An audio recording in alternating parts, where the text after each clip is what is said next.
நண்பர்களுக்கு வணக்கம். இது ஒரு புத்தக அறிமுக பாட்காஸ்ட். இதில் எழுத்தாளர் செல்வேந்திரன் அவர்கள் எழுதிய மேடை பேச்சின் பொன்வீதிகள் அப்படின்ற புத்தகத்தை தான் நான் அறிமுகப்படுத்த போகிறேன். இந்த சேனல் ஆரம்பித்து அப்லோட் செய்யப்பட்ட முதல் வீடியோவே எழுத்தாளர் செல்வேந்திரன் அவர்களோட வாசிப்பது எப்படி புத்தகத்தை பற்றி தான்.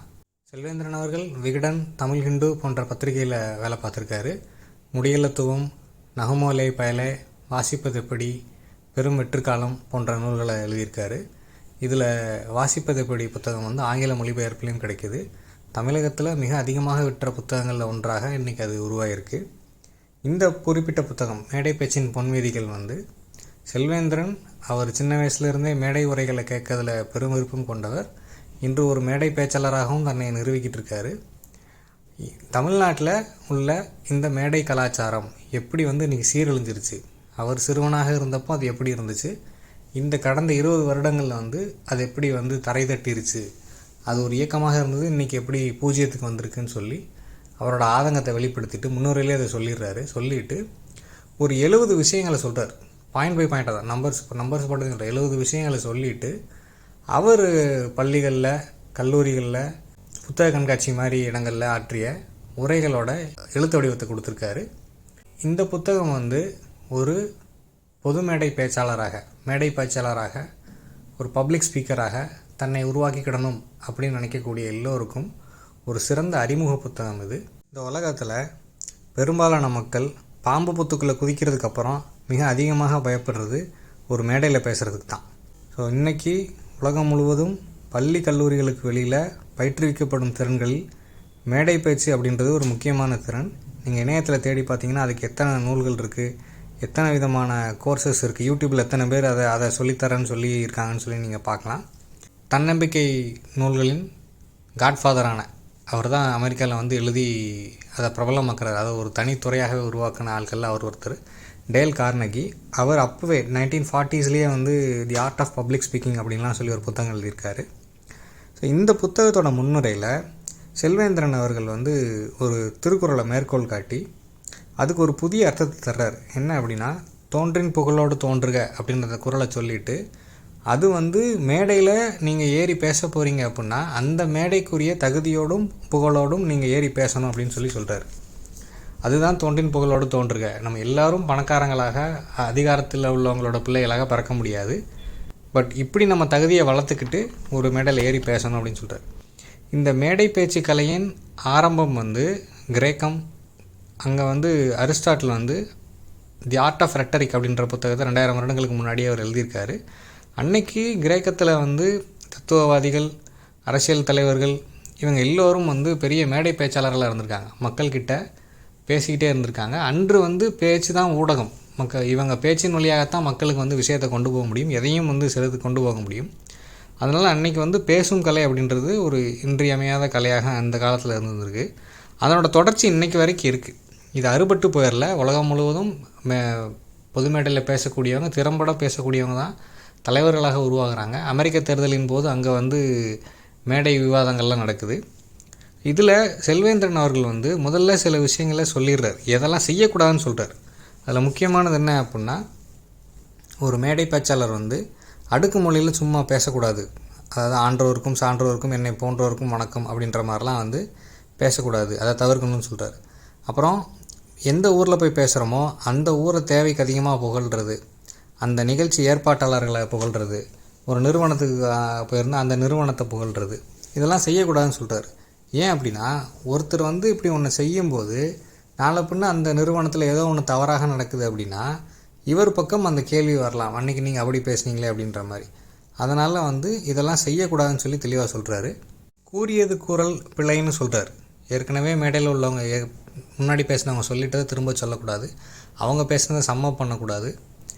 அண்டு பொது வெளியில் ஆல்ரெடி தெரிஞ்ச வாட்ஸ்அப் வழியாக, ஃபேஸ்புக் வழியாக, தொலைக்காட்சி வழியாக, பத்திரிகைகள் வழியாக மக்கள் ஏற்கனவே தெரிஞ்சுக்கிட்ட விஷயங்களை திரும்ப மேடையில் சொல்கிறதுனால யாருக்கு என்ன பிரயோஜனம் அப்படின்னு சொல்லி கேட்குறாரு. இந்த விஷயங்களை சொல்லிவிட்டு ஒருத்தர் பேசினா அதில் என்னெல்லாம் இருக்கணும்னு சொல்கிறாரு. இதுவரை அந்த கூட்டத்தினர் கேட்டிருக்காத ஏதோ ஒரு புதிய சிந்தனையை நீங்கள் சொல்ல வேண்டும். புதிய சிந்தனையாளரை, எழுத்தாளரை, புத்தகத்தை அறிமுகப்படுத்தி தான் ஒருத்தர் பேசணும்னு சொல்கிறாரு. மேடை பேச்சை பொறுத்த வரைக்கும் அதுக்கான முன் தயாரிப்பு மிக மிக அவசியம். 3 நாளைக்கு முன்னாடியே வந்து அந்த உரை தயாரிக்கப்பட்டிருக்க வேண்டும். குறைந்தது 3 தடவையாவது அந்த எழுதி திருத்தி அதை வந்து ப்ராக்டிஸ் பண்ணி பார்த்துருக்கணும்னு சொல்கிறார். அப்படி பண்ணால் தான் வந்து அது மேடையில் வந்து அது நிகழ முடியும், அந்த உரைன்றது நிகழும். நீங்கள் யோசித்து பேசிகிட்டு இருந்தால் கேட்குறவங்க ஆர்வம் இழந்துருவாங்க அப்படின்னு சொல்கிறாரு. உரைகளை பார்த்து வாசிக்கக்கூடாதுன்னு சொல்கிறார். அந்த உரை தயாரித்த பிறகு அதை குறிப்பாக ஒரு A4 ஷீட்டில் எழுதி வச்சுக்கிட்டு அதை தான் வந்து பேசணும் மேடையில். அதை விட்டுட்டு பார்த்து வாசிக்கிறது குற்றம்னு சொல்கிறாரு. இந்த இடத்துல கிட்டத்தட்ட ஹார்வர்ட் பல்கலைக்கழகம் கொடுத்துருக்கக்கூடிய நோட்ஸும் இதையே தான் சொல்லுது. அதுக்கான அவங்க ஒரு கைட்லைன் வெளியிட்டிருக்காங்க பப்ளிக் ஸ்பீக்கிங்க்கு. அதுலேயும் வந்து அவங்க நோட்ஸ் வச்சுக்கு தான் பேசணும், ப்ரிப்பேர் பண்ணணும். பட் வந்து அதை பார்த்து வாசிக்கக்கூடாதுன்னு சொல்கிறாங்க.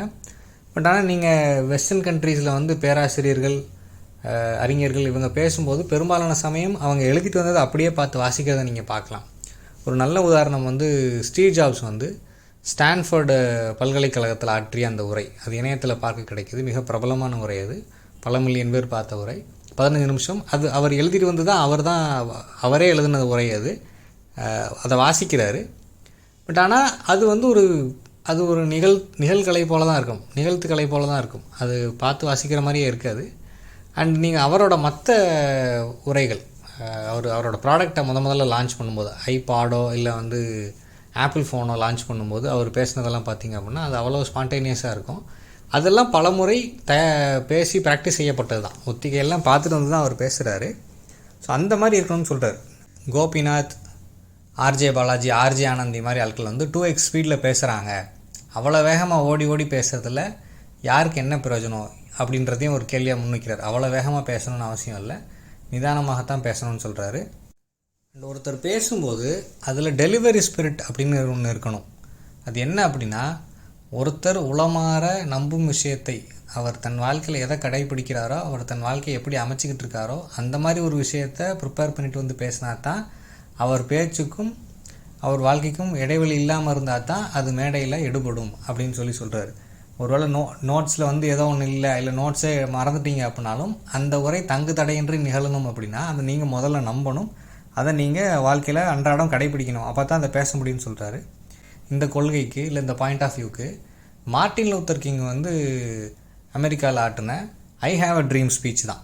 அந்த உரையை நீங்கள் கேட்டிங்க அப்படின்னா அதில் வந்து அவர் வந்து எப்படி பேசுகிறாரு. அவர் வந்து தொழில்முறை ப்ரீச்சர் அவர். ஆனால் அந்த உரை யூடியூப்பில் இருக்குது, நீங்கள் லெசன்ஸாக பாடமாக படிச்சுக்கலாம், டெக்ஸ்ட்டாக பள்ளி கல்லூரிகளில் படிச்சுக்கலாம். அதை பார்த்தீங்கன்னா அதில் உள்ள அந்த டெலிவரி ஸ்பிரிட் எப்படி வந்து அவர் அடிமனதில் ஆள் மனதில் இருந்து தான் அதை சொல்கிறாரு. அதை அவர் சொல்கிற அத்தனையும் அவர் நம்புகிறாரு, அப்படி நடக்கணும்னு விரும்புகிறார். அதனால தான் அந்த உரை இன்றைக்கு வரைக்கும் எஃபெக்டிவாக இருக்குது.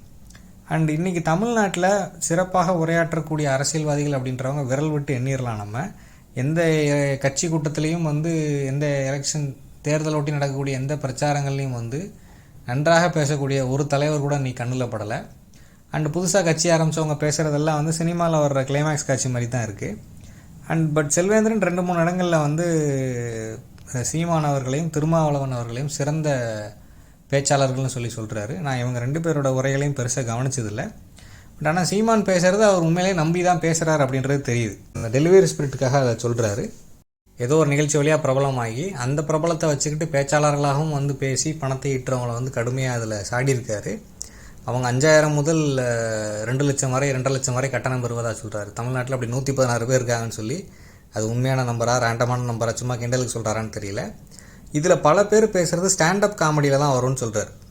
இந்த பேச்சாளர்கள், இந்த தொலைக்காட்சி வழியாக பிரபலமான பேச்சாளர்கள் பேசுகிறது அதை வந்து சொற்பொழிவாகவே ஏற்றுக்கிட முடியாது, அது உரையே கிடையாது, அது ஒரு ஸ்டாண்டப் காமெடி தான் மற்ற ஊரில் சொல்லுவாங்க, நம்ம தான் வந்து அதை நம்பி ஏமாந்துட்டுருக்கோம் அப்படின்னு சொல்கிறாரு. அதாவது தமிழக மக்களை அவங்க ஏமாத்துறாங்க அப்படின்னு சொல்லிட்டு. அண்ட் வந்து ஒரு பேச்சாளராக ஒருத்தர் நீங்கள் ஒரு இடத்துக்கு போகிறீங்க அப்படின்னா அங்கே வந்து நீங்கள் 4வதாக 3வதாக பேசுகிறீங்க அப்படின்னா மற்றவங்க பேசுகிறத பொறுமையாக கவனிக்கணும். அங்கே வந்து பொறுமையின்மையோடு அமர்ந்திருக்கக்கூடாதுன்னு சொல்கிறாரு. அண்ட் வந்து நீங்கள் பேசும்போது மற்றவங்க உங்களை திசை திருப்பும்போது இல்லை வந்து உங்களுக்கு தொந்தரவாக இருக்கும்போது அதை நிதானமாக சுட்டி காட்டிட்டு உங்கள் உரையை தொடரணும் அப்படின்னு சொல்கிறாரு. உரையோட நீளத்துக்கு ஏற்றது போல் எப்படி அதில் ஒரு தொடக்கம், அதில் ஒரு நடுப்பகுதி, ஒரு முடிவு எல்லாம் இருக்கணும்னு சொல்கிறாரு. இது அனைத்தையும் தாண்டி ப்ரிப்பரேஷன் எல்லாத்தையும் தாண்டி அந்த உரை அந்த மேடையில் நிகழணும்னு சொல்கிறார். திரும்ப ஜெயமோகன், எஸ் ராமகிருஷ்ணன் 2 பேரையும் உதாரணம் காட்டுறாரு. நீங்கள் இந்த 2 எழுத்தாளர்களோட உரையை கேட்டிங்க அப்படின்னா தெரியும். எஸ் ராமகிருஷ்ணன் எவ்வளவு நிதானமாக பேசுகிறாரு, எவ்வளோ ஆழ்ந்து கற்றிருக்காரு, எத்தனை வருட அனுபவம், எந்த வாழ்க்கை அவர் பேசுகிறது வந்து அவர் மனசில் இருந்து பேசுகிறாரு அப்படின்றது தெரியும். ஜெயமோகன் வந்து எப்படி வந்து எவ்வளோ வாசிப்பு, எவ்வளோ ப்ரிப்பரேஷன், அவர் வந்து எவ்வளோ தர்க்கபூர்வமாகவும் எவ்வளோ உணர்வுபூர்வமாகவும் பேசுகிறாருன்னு சொல்லி நீங்கள் இவங்க 2 பேரோட உரைகளை கவனிச்சிங்கன்னா பார்க்கலாம். கடைசியாக நீங்கள் பேச்சாளராக உருவாவதற்கு முன்னாடி முதல்ல ஒரு வாசகராகவும் ஒரு எழுத்தாளராகவும் உருவாகணுன்றார். எழுத்தாளர் இந்த சென்ஸ் புத்தகம் பதிப்பிச்ச எழுத்தாளர் அளவுக்கு இல்லை அப்படின்னாலும் ஒரு தலை சிறந்த வாசகராக இருந்தால் தான் நீங்கள் உங்கள் உரைகளை நீங்கள் தயாரிக்க முடியும். நீங்கள் அப்படி தயாரித்து தான் நீங்கள் ஒரு பேச்சாளராக முடியுன்றதுனால அவர் அதை வந்து திரும்ப திரும்ப பாயிண்ட் அவுட் பண்ணுறாரு. அண்டு இன்றைக்கி வந்து தமிழ்நாட்டில் இருக்கக்கூடிய, இந்தியாவில் இருக்கக்கூடிய, உலகத்தில் இருக்கக்கூடிய இருந்த பல கிட்டத்தட்ட ஒரு 50 பேரை வந்து அவங்களோட பெயர் பட்டியலை கொடுத்துருக்காரு. இவங்கெல்லாம் சிறந்த பேச்சாளர்கள், இவங்களோட உரைகள் அவைலபிளாக இருக்குது, கேளுங்கன்னு சொல்லிட்டு ஒரு 2 மணி நேரத்தில் வாசித்து முடிக்கக்கூடிய ஒரு புத்தகம் தான் அது.